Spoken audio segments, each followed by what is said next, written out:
All right. It's always such a real pleasure to join you every Monday, Trina. You have Well, such interesting things in your life. And you've been doing a lot of things with a statue that you made 60 years ago, is it? Yes, Scott, yes. And so this is a story I'm going to turn over to you. I'll be watching. Thank you. Thank you, dear people. This is Holy Week 2025. Lots of problems in the world today. And I was preoccupied with some of these problems for many, many years. And my Abraham and Isaac story is kind of like that. So Scott has a couple of things to roll for us to see. Says, this is the Cathedral of John the Divine in New York City, right? The feeling of it when we go inside. Here's my son and I walking an together. exhibit of art done by women. Okay, and you notice it's Lent, so things are covered with fabric here. Lent was always that crosses in the early church never had the body of Jesus, like Roman Catholics have a crucifix, a body on the cross. That was considered a scandal by the early Christians. But crosses were made to look elaborate. They were doré, they were made them gold. They put jewels on them. That's a resurrection sign. So here we are looking at the art of women. This is very much what Michelangelo thought St. Peter's was going to look like with a 500-foot dome, a Greek cross, even armed. Well, then came Moderno and that Pope that decided he liked to process, and they lengthened it into a Latin cross.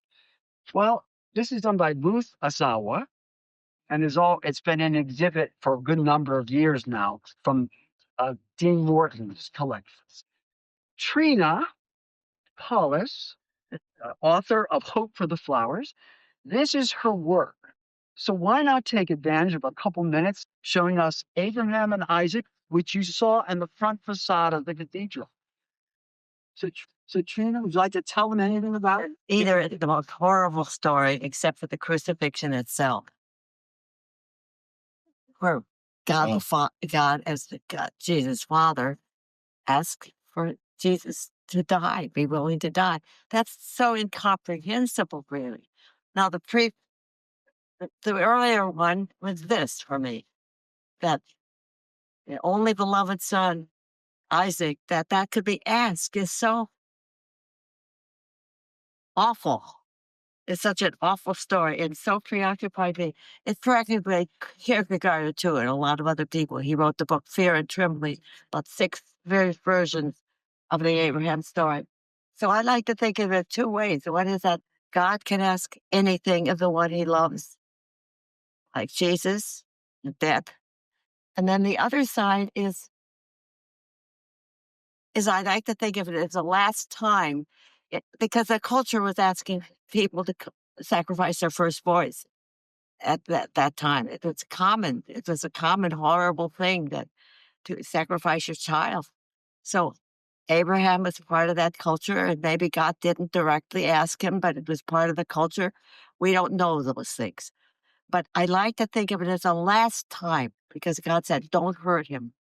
Don't do anything to him.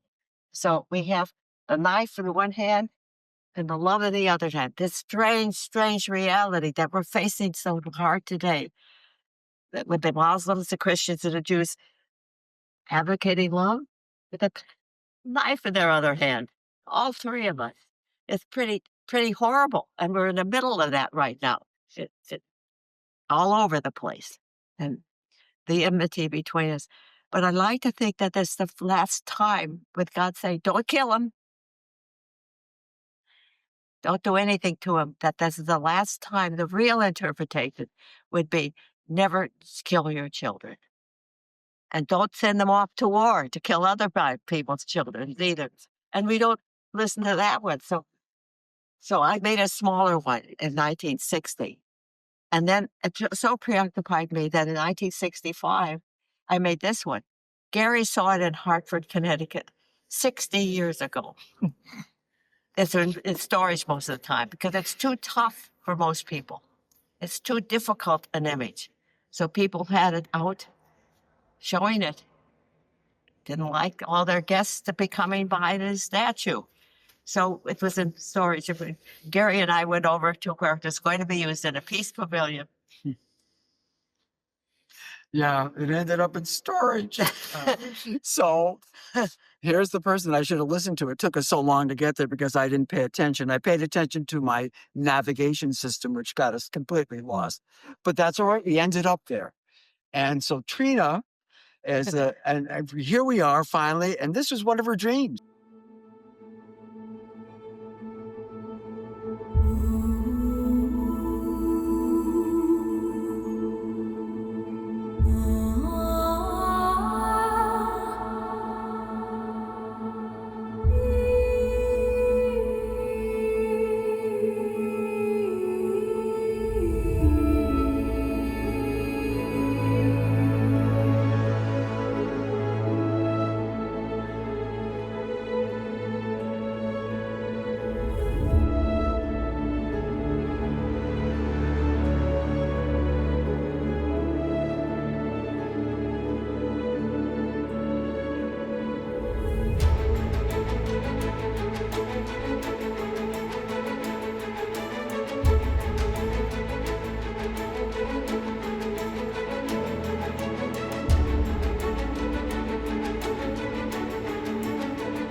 Those last shots were Marisol, who did the cathedral, get you a feeling of that big place, that big, big place.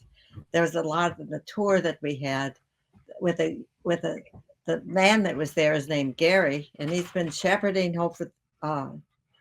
shepherding Abraham and Isaac around. He calls them the boys, to various churches. His church in Chatham, New York. He took it to Provincetown. He's taken it to synagogues. And now it's right now for an uncertain amount of time in St. John the Divine. And it's a privilege to have that there.